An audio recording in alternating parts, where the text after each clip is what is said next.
Le poisson d'or. Il était une fois un vieil homme et sa femme.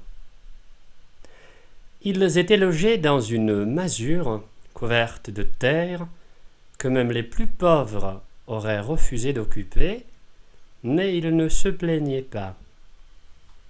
Depuis 33 ans, le vieil homme et sa femme étaient heureux de vivre ensemble. Parfois, ils se chamaillaient, mais cela n'avait jamais beaucoup d'importance. Le vieil homme était un pêcheur.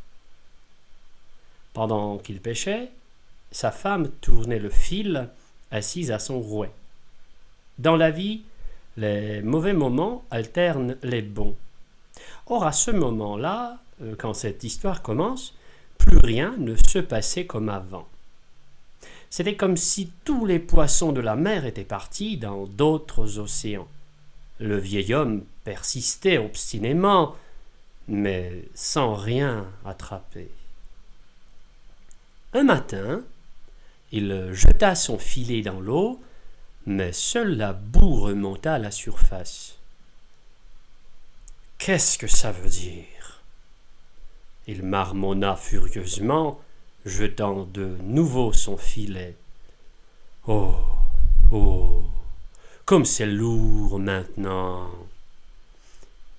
Il est soudain rempli d'espoir, mais hélas, il n'y avait qu'un tas d'algues vertes dans le filet. « Je vais essayer une troisième fois, » se dit-il en pensant à sa femme qui n'avait rien à manger. Le filet était si lourd à tirer que le vieil homme faillit tomber dans l'eau en essayant de le soulever. Il mobilisa toutes ses forces et tira, et il tira. Néanmoins, il se trouva fort déçu. Quand il aperçut, se tortillant au milieu des mailles, seulement une minuscule poissonne, pas plus grosse qu'un petit doigt, mais brillante comme si elle était faite d'or pur. « Maudite poissonne !» se lamenta le pêcheur. « Ma femme va t'avaler en une seule bouchée, je n'aurai pas la moindre écaille à me mettre sous la dent. »« Laisse-moi retourner dans l'océan, » dit la poissonne. « Je te récompenserai en exaucant chacun de tes vœux. » Le vieil homme sursauta. Depuis qu'il était pêcheur, il n'avait jamais entendu un poisson parler.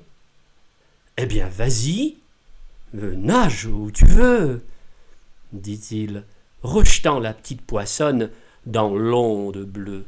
« De toute façon, nous nous serions étranglés avec des arêtes minuscules. » Il était déjà tard. Le vieil homme ramassa son filet et rentra chez lui. Là, sa femme l'attendait. Les casseroles vides attendaient près du feu. Le vieil homme ne savait que faire pour consoler sa femme. Il lui raconta sa rencontre avec la poissonne dorée qui parlait d'une voix si douce. Elle promit d'accorder chacun de mes vœux, dit-il, mais rien ne m'est venu à l'esprit. « Qu'est-ce que tu es idiot !» s'écria-t-elle. « Rien ne t'est venu à l'esprit. Tu aurais pu au moins demander une nouvelle bassine. La nôtre est plus trouée encore que tes vieilles chaussures. Retourne au bord de l'eau et demande à ta petite poissonne dorée cette faveur. » Il n'y avait rien qu'il puisse répondre. Le vieil homme retourna au rivage. En chemin, il ne cessait de se répéter le souhait de sa femme pour ne pas l'oublier. « Poissonne, jolie poissonne, jolie petite poissonne dorée, » cria-t-il au vague. « Viens, s'il te plaît, je dois te parler. » La mer ondula, et la petite poissonne dorée émergea des profondeurs. « Tu fais un tel bruit, dit-elle, je ne suis pas sourde. Aurais-tu un souhait à faire ? N'aie pas peur, exprime ton souhait le plus secret. Je t'ai donné ma parole et je la tiendrai. Ne sois pas fâché, soupira le vieil homme. Ma femme n'est pas heureuse. Elle dit que nous avons besoin d'une bassine et que j'aurais dû te la demander. Si tu n'en trouves pas de neuve, cela n'a pas d'importance, tant qu'elle n'est pas trouvée. Rassure-toi, répondit doucement la poissonne. Une bassine est facilement trouvée. Rentre à la maison maintenant. Le pêcheur rentra chez lui, sautant comme un jeune homme. Sa femme allait finalement être heureuse. Comme il s'approchait de son taudis, il vit sa vieille laver le linge dans une magnifique nouvelle baignoire, toute brillante. Mais au lieu d'être joyeuse, elle paraissait furieuse. « Quel idiot! Quel âne! Quel bon à rien !» Elle criait et plongea le bras dans l'eau pour trouver un vêtement à lui jeter au visage. « Que se passe-t-il maintenant ?» demanda le vieil homme stupéfait.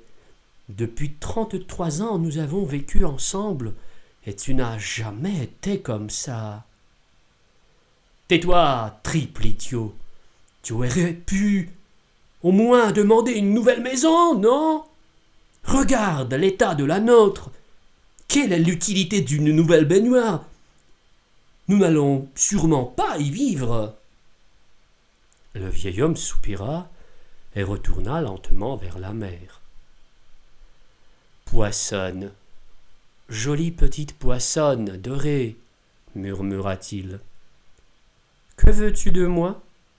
Répondit la petite poissonne d'une voix douce. « Ne sois pas fâché, gentille poissonne, murmura le pêcheur. Mais ma femme désire une nouvelle maison. Elle se plaint beaucoup et me traite d'idiot. » « Une maison n'est pas un prix trop élevé pour m'avoir sauvé la vie, répliqua la poissonne. Rentre chez toi, et j'espère que ta femme sera satisfaite. Le vieux pêcheur rentra chez lui. Et quel ne fut pas son étonnement de voir à la place de leur vieille chaumière abîmée une belle maison en bois avec un toit solide, une cave et un grenier. Sa femme l'attendait à l'entrée, assise sur un banc. « N'as-tu donc aucun cerveau ?» cria-t-elle. Sa colère était si grande qu'elle produisait des étincelles, et c'était un miracle si le vieux pêcheur ne prenait pas feu. « Qu'est-ce que j'ai fait ?» s'étonna-t-il. « N'as-tu pas ce que tu voulais ? Tu es juste un imbécile ! Demander à la poissonne une simple maison alors qu'elle t'a dit qu'elle accomplirait n'importe lequel de tes souhaits. Laisse-la garder cette maison pour elle, je préfère un château. » Le pauvre pêcheur tremblait maintenant de peur devant sa femme. Elle, autrefois si calme et si douce, s'était changée en véritable furie. Plongé dans ses pensées, le vieil homme retourna à la mer. « Que pensera la poissonne ?» se demandait-il avec inquiétude. Pour se donner du courage, il se dit que de toute façon, la poissonne ne le mangerait pas, et que ce serait bien pire s'il rentrait chez lui sans avoir satisfait sa femme. « Poissonne ! Jolie poissonne !» appela-t-il d'une voix timide. « Qu'est-ce que tu veux encore ?» demanda la poissonne dorée quelques instants plus tard. « N'ai-je pas déjà exaucé tous tes vœux ? » « Si, » bafouilla le pauvre pêcheur, « mais ma femme n'est pas satisfaite. Elle ne veut plus de maison, elle veut un château. Elle veut porter des vêtements de velours et de soie, avoir des plats en or et des verres de cristal. Elle veut être entourée de servantes. Elle mériterait une correction. Mais je n'ose pas. Tu es un homme bon, répondit la petite poissonne. Rentre chez toi. Ta femme sera satisfaite. Et sur ce, elle disparut dans les vagues bleues de la mer. Le vieil homme rentra chez lui et poussa un cri. De loin, il avait vu le palais. Tout était en marbre et en albâtre. Sa femme, fière comme un paon, donnait des ordres à une multitude de serviteurs, jamais satisfaites, les giflait ou leur tirait les cheveux pour les faire obéir. Le vieil homme ne pouvait pas en croire ses yeux, le spectacle était trop pénible. « Me voici, dit-il d'une voix tremblante, serrant son chapeau dans ses mains. Es-tu satisfaite maintenant ?» La vieille femme le regardait avec mépris. « Que veux-tu, misérable ? Retourne à l'écurie. Change le fumier, apporte de l'eau et de la nourriture aux chevaux. Quand tu auras fini, tu pourras dormir avec eux sur la paille. » Les yeux du pauvre pêcheur se remplirent de larmes.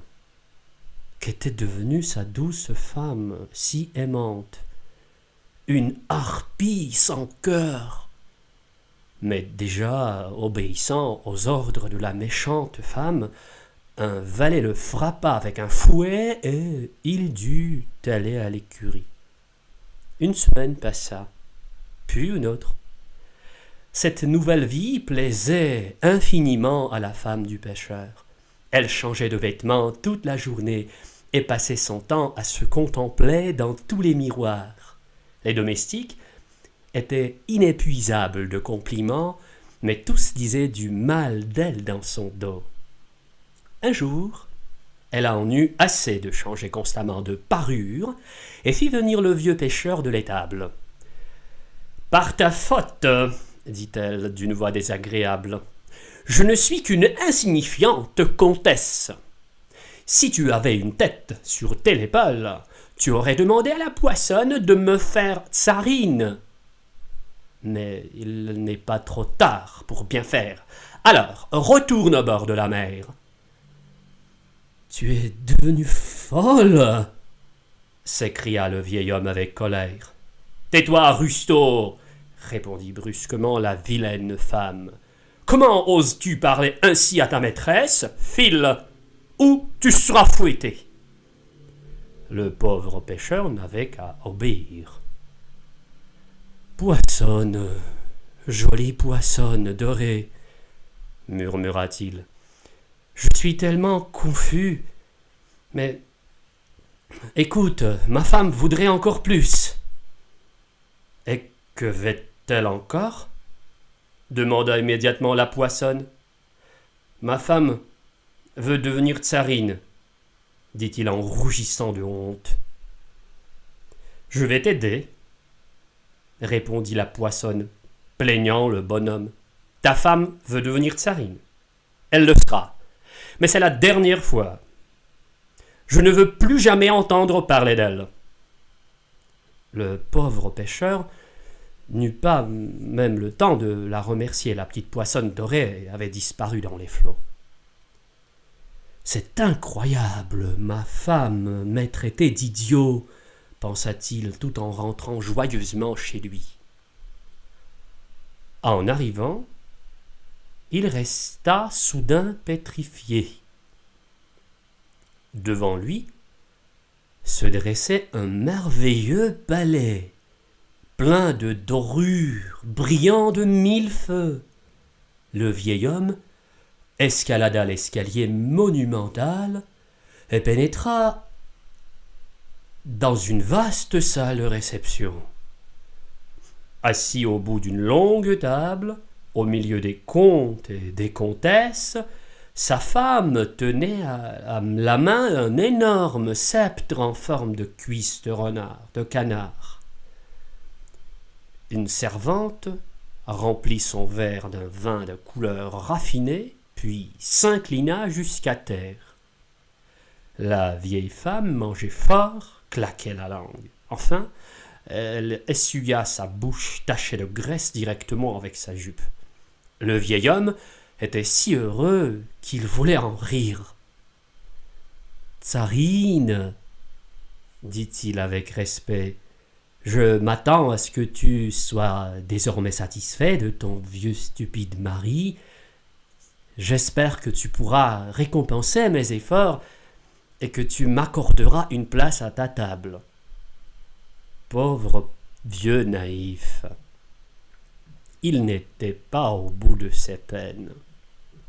« Disparais de ma vue, misérable !» lui cria la vieille femme. « Ne vois-tu pas que je gouverne seule maintenant ?» Elle claqua des doigts, les gardes attrapèrent le vieil homme par le col et le jetèrent dehors. Une semaine passa, puis une autre, et la vieille femme se lassa d'être une tsarine. Elle ordonna aux gardes d'aller chercher son mari une fois de plus. « Retourne à ta poissonne dorée, lui cria-t-elle. À peine eut-il franchi la porte. Dis-lui que je veux devenir la reine de toutes les mers et de tous les océans. Cette poissonne sera ma servante à partir de maintenant. » Le vieil homme n'osa pas répondre. Il s'inclina et sortit. Il marcha très lentement jusqu'au bord de la mer et s'assit sur la plage. Que faire ?